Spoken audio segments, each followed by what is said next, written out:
We had really hoped to refinish the original floors in here. Don't always work that way. No, it doesn't work out that way. Well, you picked a great floor for it. The thing I like about it is that you have to choose something completely different from what it's touching.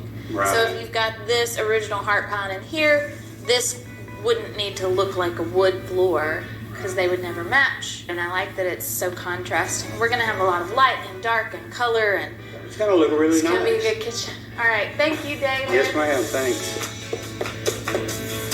Oh my goodness, that is amazing. I like how this opened up. This was a wall here, right? Yep. Yeah. Just a little opening here. Everything feels so open and spacious. So I don't know if you remember, but there was some cracks in the tile in here. It's because the floor was literally caving in. What we figured out was this window was leaking. It was leaking under this window and then running under the tile floor. Wow. Totally rotted. The subfloors, the joists, and everything. It's all fixed. It's nice and solid. Great. Yes. And this LVT flooring is classic, I think. It looks like slate tile. I thought it was a great choice because it gives your kitchen this very modern look and it's a little bit monochrome.